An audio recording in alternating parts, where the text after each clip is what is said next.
বিপ্লব মানে জীবন দেয়া বসে থাকা নয়, সে কোনো দিন আসবে না রে করো যদি ভয়।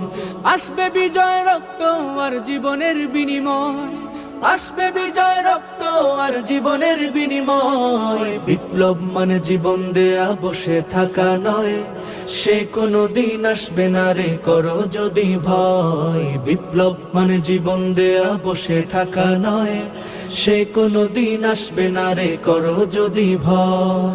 লড়াইয়ের ওই ময়দানেতে যেতে তোমাকে হবে, প্রয়োজনে সব রক্তটুকু জমিনেই ঢেলে দেবে।